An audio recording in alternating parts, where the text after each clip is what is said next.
E aí galera, passando aqui no comecinho do vídeo para dizer para vocês que hoje é o dia da minha redenção aqui com vocês. Como assim redenção, Vicente? Do que tu tá falando? Vocês lembram do fracasso que foi lá no mês de fevereiro, o último vídeo que eu postei no canal em fevereiro? Obviamente, o último vídeo de todos os meses é o Lidos do Mês, onde eu falo de todos os livros extras, tirando os 2 livros da TBR que eu li durante todo o mês, né? Em fevereiro eu li apenas um livro. Eu tô acostumado a ler pelo menos mais do que 4. Eu li um livro em fevereiro e isso me deixou muito decepcionado, porque eu procrastinei demais a leitura, também tinha outras coisas na minha cabeça, né, rodando, pensamentos e pensamentos. Mas em março eu disse pra vocês, em março eu vou ler bem mais do que eu li em fevereiro. E realmente aconteceu, e veio aí o vídeo do Lidos do mês de março, onde eu li um total de 6 livros, foram só 5 a mais do que o do mês passado, mas mesmo assim é uma quantidade bem maior do que apenas um, né? Eu lembro que logo depois que saiu o vídeo no ar lá do Lidos de fevereiro, eu fiquei desesperado pensando, cara, eu preciso ler mais livros em março, então hoje eu vou começar agora. Então era dia 1º de março, eu já tinha pego um livro aleatório, que era um Big de um calhamaço, que vai ser o primeiro que eu vou falar aqui no vídeo. Depois eu fui lá, peguei um livro de não ficção, depois eu peguei um livro conforto, assim eu fui escolhendo, eu fui pedindo dicas para meus amigos, e assim eu finalizei com 6 livros extras no mês, né? Se eu contar todos os livros que eu li no mês de março, vão dar 9, né? Porque daí são os 2 da TBR, mais os 6 extras, que dá 8, e mais o livro do Desencanando Livros, então são 9 livros no mês. Mas os livros extras, que são os que eu falo no Lidos do mês, são apenas 6, né? Então vamos parar de enrolação e eu já vou pedir para você aqui, como sempre, né, deixar seu like no canal, se inscrever aqui embaixo e ativar o sininho da notificação para não perder nenhum vídeo novo. É isso então, e depois da intro, fiquem com o vídeo.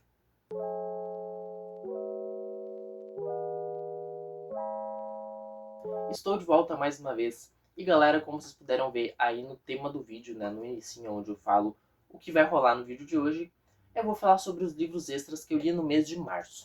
Foram 6 livros de gêneros totalmente distintos. Então a gente vai ter aqui distopia, a gente vai ter não ficção, a gente vai ter fantasia, a gente vai ter um pouquinho de romancezinho, a gente vai ter thriller e a gente vai ter um livro mystery cozy, né, que é aquele de mistério e conforto. Então eu variei bem nos gêneros, não repetiu nenhum gênero, se eu não me engano. Eu tô olhando pro lado porque eu tô olhando a pilha que tá aqui do meu lado, né, no banquinho. Então foram 6 livros de 6 gêneros totalmente diferentes, sem nenhuma repetição, que eu fiquei bem feliz. E eu finalmente voltei a ler Agatha Christie, né, tipo, o que que tava acontecendo comigo? Já fazia, eu acho que, sei lá, 2 meses, ou fevereiro inteiro, que eu não li nenhum livro da Agatha Christie, não peguei. Só fui pegar um livro da Rainha do Crime, acho que foi semana passada, que é o último livro dessa pilha que eu vou falar pra vocês. Mas eu tava até um pouco decepcionado comigo mesmo, né? Porque todo dia eu olhava pra minha estante aqui, os livros da Agatha cada vez crescendo mais a minha coleção. E eu não lia? O que que tava acontecendo, né? Eu tinha desistido de ler Agatha Christie? Óbvio que não. Então, nesse vídeo ainda fiquem até o final que eu vou falar um dos livros mais surpreendentes da Rainha do Crime, ou seja, minha autora favorita, que eu li nesse mês de março. Mas vamos começar então por ordem cronológica dos acontecimentos, ou ordem cronológica dos livros que eu li, né? Bom, esse primeiro livro que eu vou falar para vocês apareceu lá na primeira parte da duologia do Troca no Sebo, onde eu mostrei a minha book unhaul, onde eu tirei vários livros da minha estante, e eu até mostrei o livro que eu estava lendo. Sim, bem naquela época, bem naquele dia que eu estava gravando aquele vídeo, eu já estava lendo o livro Battle Royale, do autor Koshun Takami. Esse livro aqui, ele é uma distopia que praticamente influenciou a Suzanne Collins, a autora de Jogos Vorazes, a escrever a obra dela. Mas então vamos ao que é Battle Royale. Bom, este big calhamaço aqui, com mais ou menos umas 700 páginas, com mais ou menos umas 650 páginas, vai contar pra gente uma história bem assustadora. Não assustadora no quesito terror, mas assustadora no quesito brutalidade. E a voz até falhou aqui. Aqui atrás, na parte da contracapa do livro, está escrito, né? Um jogo cruel, só um pode sobreviver. E é exatamente isso que vai falar Battle Royale. Uma turma de, sei lá, 7º ano, de uma escola na Coreia, vai acordar praticamente amordaçados e presos em uma ilha deserta. Eles estão presos nesse lugar que parece um galpão gigantesco, cercado por muros, cercado por grade, por tecnologia, e lá em cima tem mais ou menos que uma tela, uma voz, alguma coisa que vai instruir eles ao que eles devem fazer. É uma turma de mais ou menos uns 42 alunos, o que eu achei bem gigantesco, porque A minha turma no ensino médio tinha 9 alunos. Imagina 42, eu me enlouquecer, né? Mas brincadeiras da parte, eles acordam meio que nesse galpão, né? Todos amarrados ali, amordaçados, com algumas pessoas que estão instruindo eles do que eles vão ou o que eles deveriam fazer. Eles estão no reality show Battle Royale. O Battle Royale é basicamente um mata-mata que só um pode sobreviver. Então, os bandidos lá, né, os vilões da história, que não são os vilões, mas são os capangas do grande vilão, eles falam pra molecada lá. Então, vocês vão se espalhar pela ilha, cada um vai ganhar uma arma, ou vai encontrar uma arma que tiver pela ilha, vai usar essa arma para matar o seu coleguinha e o último que sobreviver vai ganhar um prêmio. E é isso. É literalmente isso, o livro inteiro, tá? Então, esses adolescentes, eles vão ser dispersados pela floresta, pela ilha lá que eles estão, pelo lugar que eles foram colocados, né? Cada um com uma arma, e vão se matar até sobrar apenas um ou apenas dois. Eu não sei, vou deixar aí a pista no ar, né? A pista não, o suspense no ar. Porque em Jogos Vorazes vocês sabem que sobram dois, né? Será que ela se inspirou totalmente a Suzanne Collins em Battle Royale? Vocês vão ter que ler para descobrir. Bom, ele é um livro muito bom. Eu li ele mais ou menos uma semaninha, se eu não me engano, ou foram duas, uma e meia, não sei.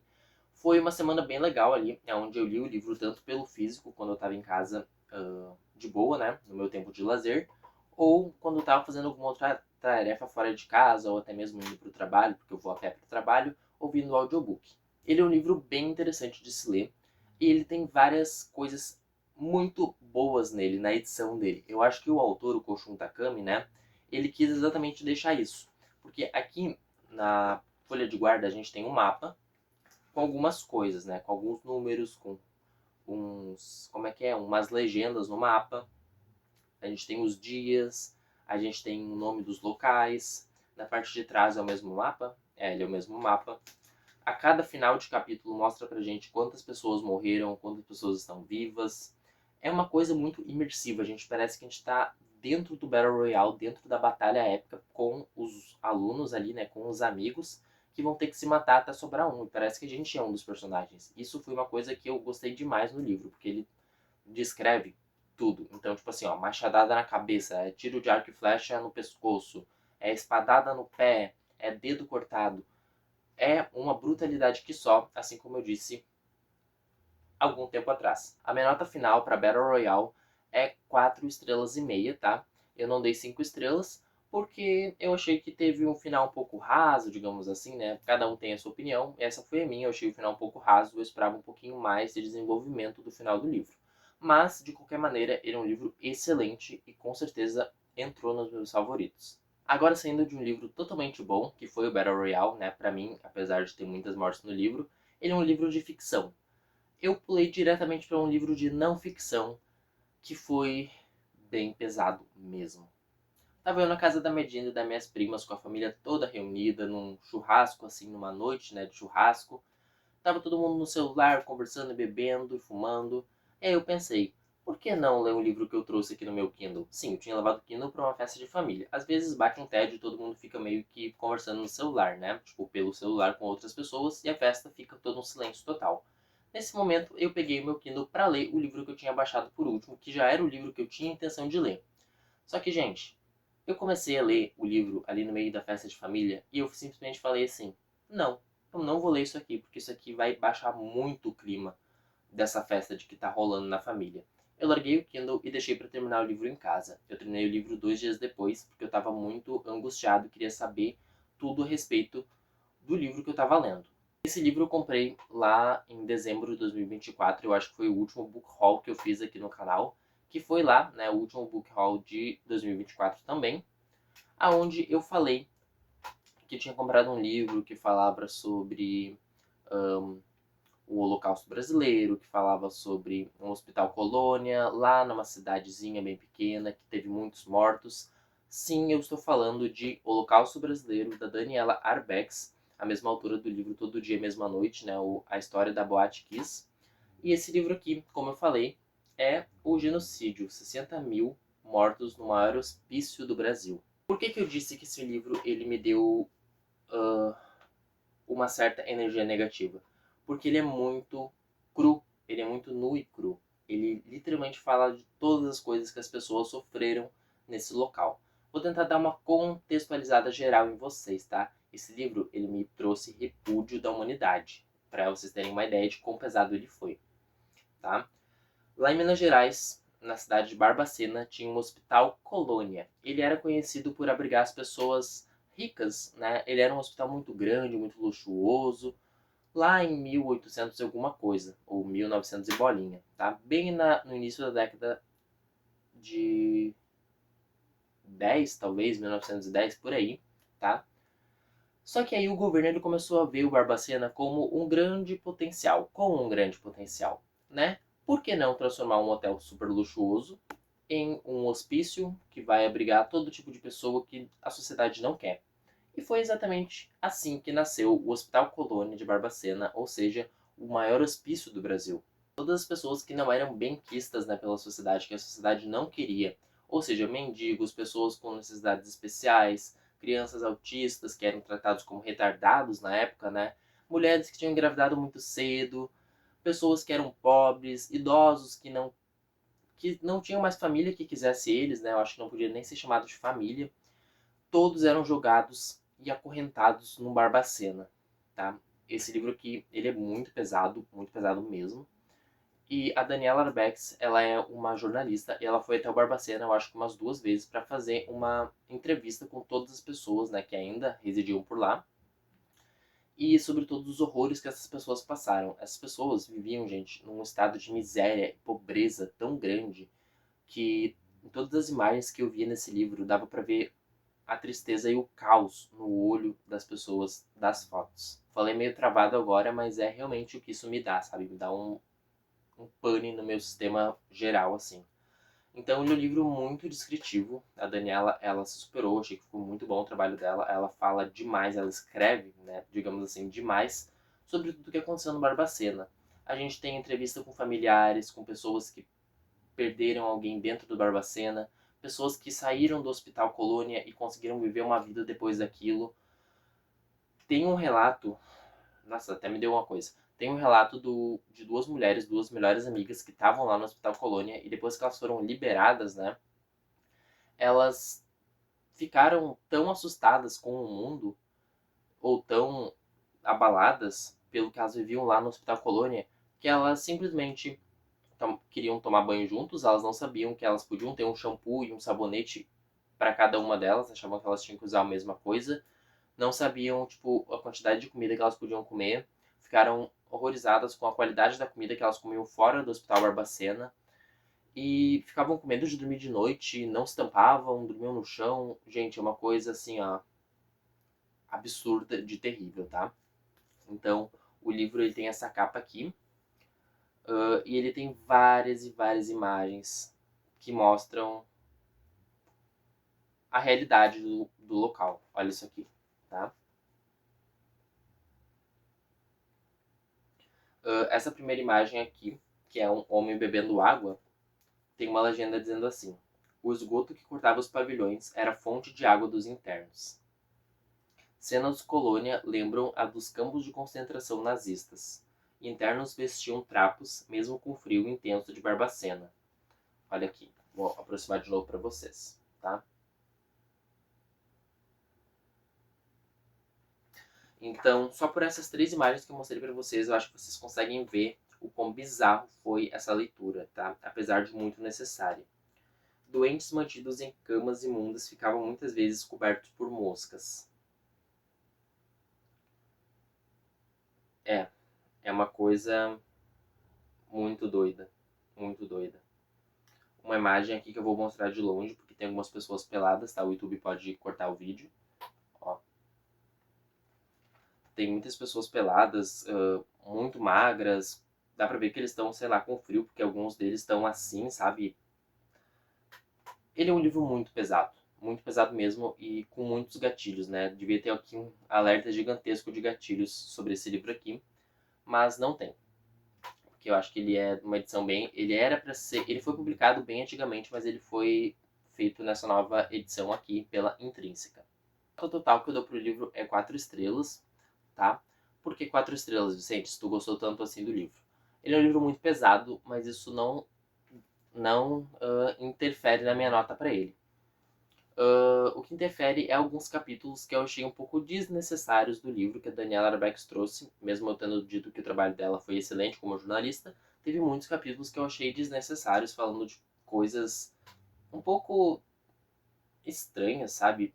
Tinha algumas vezes que ela falava nem parecia que tinha deficiência, ou não era aparente a deficiência, alguma coisa assim. E é capacitismo que a gente diz, né? E isso me deixou um pouco assim, sabe? Tipo, com um pontinho de interrogação na minha cabeça. Mas foi só isso, sabe? O resto da obra é incrível, impecável. Eu acho que todo mundo deveria ler esse livro para saber os horrores que os humanos podem fazer. Apesar de todo mundo basicamente já saber disso, né? Logo depois eu li um livro muito interessante e muito importante para mim, que foi Harry Potter, a Pedra Filosofal, da J.K. Rowling, né? Da editora Rocco. Ele é capa dura e eu comprei esse livro aqui. Eu falei sobre esse livro aqui lá no Troca no Sebo, talvez. Acho que foi a segunda parte que eu mostrei os livros, né? Esse aqui eu peguei lá no Sebo, ele tava 20 créditos, eu acho, porque eu não paguei nada, porque era troca, então foi de graça praticamente, né? E eu me decepcionei um pouco, tá? Não vou dizer que eu me decepcionei muito, mas foi um pouquinho sim. Por quê, gente? Eu sou literalmente apaixonado pelos filmes de Harry Potter, eu assisti quando eu era criança, tipo, muitas vezes, eu sei, tipo, muitas falas de cor até, né? E eu tava muito acostumado com os filmes, então quando eu peguei o livro, eu achei que seria uma coisa, mas é uma coisa totalmente diferente, tá? As coisas demoravam muito a acontecer. Tipo assim, pro Harry ir pra Hogwarts, não aconteceu nos primeiros 20 minutos de leitura. Aconteceu nas 2 horas de leitura, sabe? É uma coisa assim, ó, absurda. No filme, é assim, piscou, o Harry já tá em Hogwarts, já conhece o Hagrid, já conhece o Dumbledore, já tá com a Hermione, com o Rony. E aqui, foi mais de 2 horas de leitura para ele chegar lá no 9 3 quartos, né, da plataforma, para entrar para Hogwarts. Então, isso foi o que me pegou um pouco, né? Eu acho que não preciso dar uma sinopse básica para esse livro aqui, tipo uma grande resumida, uma grande resenha, mas eu vou dizer uma coisa assim bem brevezinha. O Harry ele é um garoto de 12 anos, ele descobre que tem um mundo bruxo chamado Hogwarts. Ele descobre que ele é o escolhido de uma profecia e que ele tem que vencer um Lorde das Trevas que matou os pais dele. E o Lorde das Trevas é o resultado de todo o mal que o Harry passa vivendo com os tios trouxas dele. Trouxas é quem não tem habilidades de magia, né? Quem não conhece o mundo de Hogwarts. E é basicamente isso, né? Quem não conhece Harry Potter. A nota final para Harry Potter é mais 4 estrelas. Eu gostei demais da leitura, me deu uma nostalgia gigantesca dos filmes que eu assisti quando eu era criança, mas eu achei que foi um pouco arrastado. E também tem aquela polêmica sobre a autora, né? Mas isso não importa muito. Então a minha nota final para ele é 4 estrelas. Agora, logo na sequência de um livro de alta fantasia, eu li um comédia romântica. Ou um romancezinho de leves, talvez. Um livro com muitos ensinamentos e com muitas roupas de marcas caríssimas. Outro livro que veio antes do filme, né? Mas que eu tô lendo só depois de ter assistido ao filme. O livro da icônica, da vilã que a gente mais ama odiar, Miranda Priestley. Claro que eu estou falando de O Diabo Veste Prada, da autora Lauren Weinsberg. Gente, eu amo muito o Diabo Veste Prada. Eu assisti ele pela primeira vez no ano passado, acho que foi em junho, perto do meu aniversário, por aí. Minha mãe e meu pai já tinham assistido e disseram que não entendiam porque eu queria olhar tanto esse filme assim, se era um filme sobre moda, né? Por que eu ia entender de moda? Mas O Diabo Veste Prada é muito mais do que um livro ou um filme falando sobre moda, e sim sobre os ensinamentos que a vida profissional pode trazer para uma pessoa. Totalmente diferente de como começa o filme, a gente conhece a Angie Sachs, né? Ou Andrea Sachs, que é a protagonista do livro todo. Ela está trabalhando na revista Runaway, onde ela tem uma chefe que é o diabo em pessoa, a Miranda Priestley. Ela é uma mulher esbelta, magra, muito alta, que veste só roupas da marca Prada e atormenta todo mundo e tem o poder de destruir carreiras.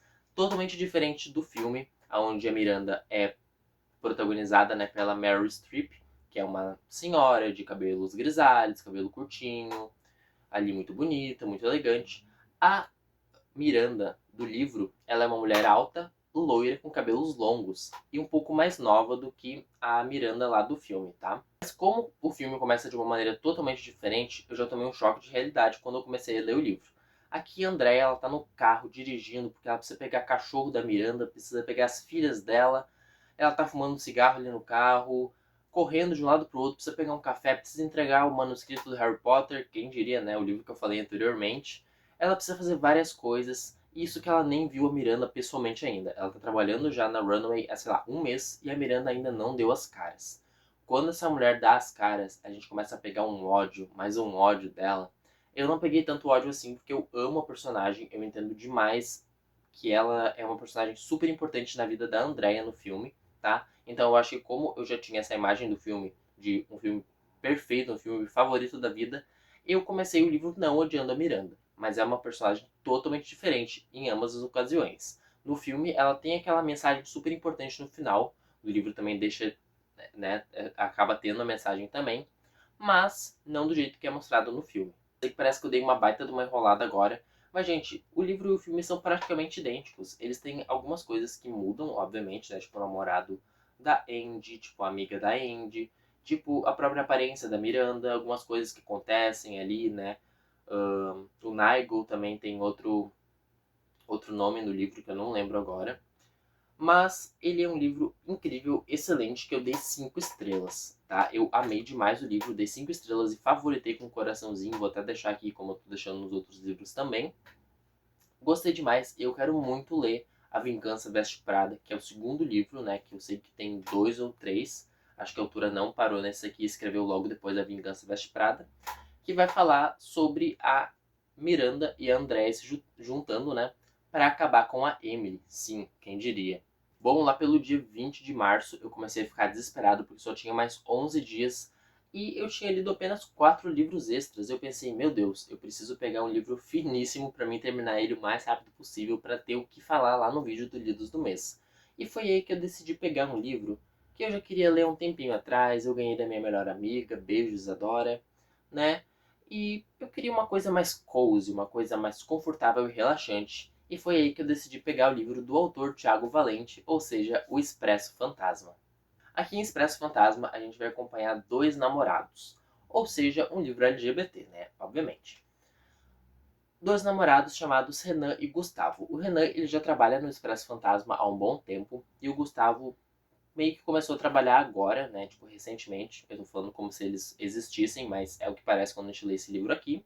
Ele começou a trabalhar recentemente no Expresso Fantasma, mas ele já ajuda o Renan, que é o namorado dele, nas receitas dos bolinhos, dos cafés, dos doces, dos cookies, inspirados em filmes clássicos do horror. Só por isso, gente, só por esse inicinho deles falando de Pânico, deles falando do Jason, do Leatherface, já me deu uma paixão por esse livro aqui. Tipo, o Thiago Valente acertou demais nessa história. Eu acho que ele deve ser que nem eu, né? Obcecado por filmes de terror e por café. Falei pra você diversas vezes que eu trabalho numa cafeteria. Então, muitas das vezes que eu tava lendo esse livro aqui, eu tava lendo na cafeteria, lá com o meu Kindle, lendo o livro, eu fazendo assim com o Kindle, lendo o livro pelo Kindle, né? E me senti como se eu estivesse dentro do Expresso Fantasma, tipo, tomando um cafezinho e lendo o livro, tomando um cafezinho e lendo o livro. Ele é um livro muito bom e cheio de reviravoltas e segredos e mistérios e com um clima bem de terror, tá? Vou tentar dar uma resumida melhor na história para não me alongar, porque senão eu vou falar tudo sobre esse livro aqui e vou dar todos os spoilers possíveis. O René e o Gustavo eles trabalham nessa cafeteria chamada Expresso Fantasma. Eles têm um patrão chamado Carlos, que é um pouco exigente e tá putaço com o Gustavo por algum motivo que a gente não sabe. E eles têm ali um grupo de amigos, né? Eles têm o Rafa e o Guilherme, se eu não me engano, que eles são um casal LGBT também.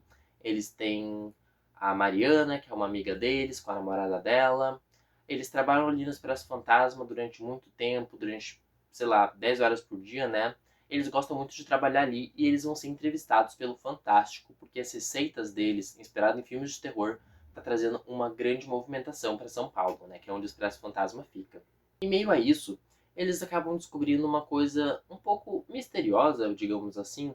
Um homem que usa um chapéu preto, uma capa preta, luvas e senta todos os dias no mesmo local, né, na mesma cadeira lá no Expresso Fantasma. Toma apenas um chá preto, uma dose de chá preto, fica ali um pouco encarando eles e vai embora.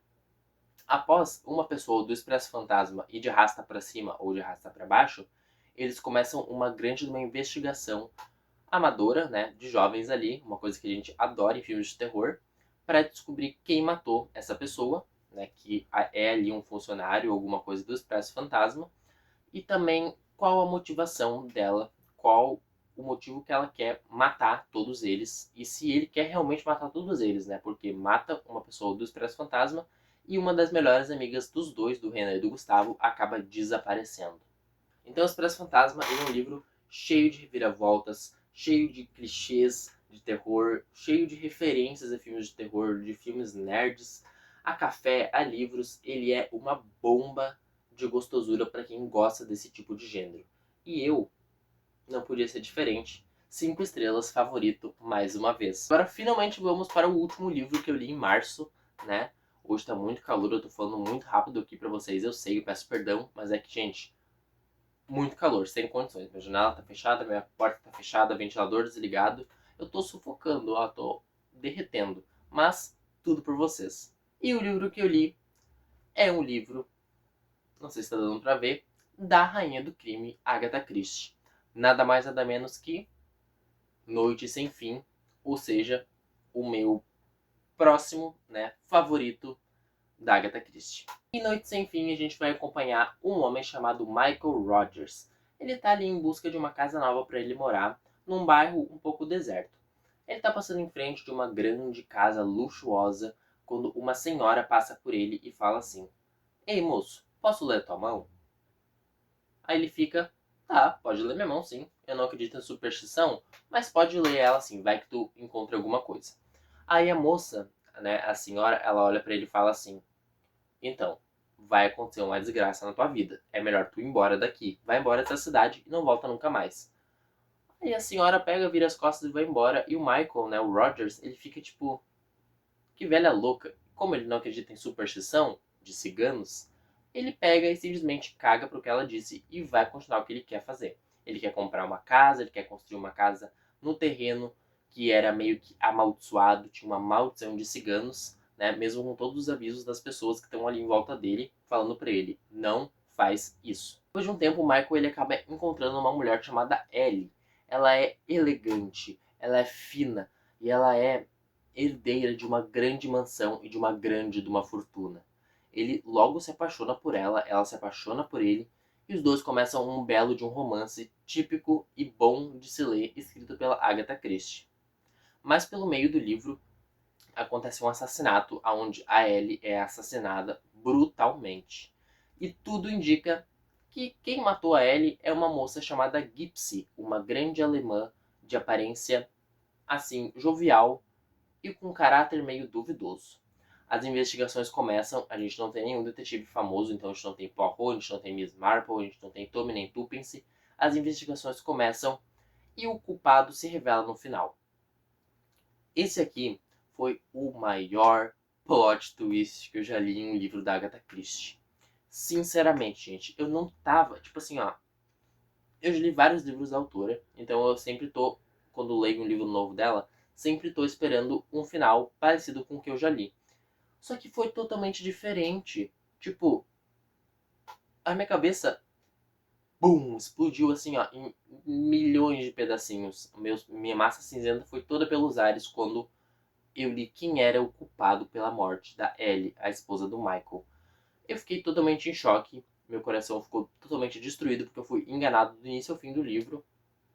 E foi o que me motivou para dar um total de 5 estrelas e um coração para o livro. Noite Sem Fim é um livro perfeito para ti, que é um bom livro com plot twist, um bom livro de uma boa escritora e que vai te deixar totalmente em choque quando tu terminar a última página do livro.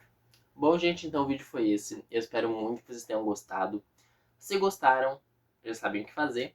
Deixe seu like aqui no canal, se inscrevam aqui embaixo e ativem o sininho para não perder nenhuma notificação de vídeo novo. Antes de encerrar o vídeo, eu gostaria de dizer pra vocês que eu tô muito feliz com o apoio que vocês estão me dando aqui no canal. Gente, eu até me deu uma coisa aqui, uma lagrimazinha. Semana passada, tipo, literalmente 7 dias atrás, eu tava vendo as analytics, né, do YouTube Studio aqui do canal. Eu tava com 80 inscritos. Um número bom, né? Eu comecei com, sei lá, 0 inscritos e fui pra 80 em, sei lá, um ano de canal. Eu tava feliz com 80 inscritos. Só que aí apareceu uma notificação gigantesca lá no YouTube falando: "Parabéns, você alcançou um número bom de inscritos", alguma coisa assim. Quando eu entrei para ver o número de inscritos, eu tava com 95. Vocês têm ideia? 15 inscritos em uma semana? Eu dei pulos de emoção, eu fiquei muito feliz mesmo. E isso significa que vocês gostam de me ouvir falar aqui pra vocês. E que muitas pessoas, muito mais pessoas, né, tá conseguindo ter acesso aos meus vídeos. E talvez tendo mais vontade de ler livros. Então é por isso que eu sempre peço pra vocês 2 vezes no vídeo inteiro pra se inscrever, deixar seu like e ativar o sininho aqui no canal, né? Então, mais uma vez, muito obrigado mesmo a todos vocês que estão se inscrevendo aqui no canal, comentando, deixando like ou, pelo mínimo que seja, assistindo o vídeo inteiro. Eu agradeço imensamente e eu vou tentar produzir melhores vídeos a cada dia para vocês. Então é isso, gente, e até o próximo vídeo.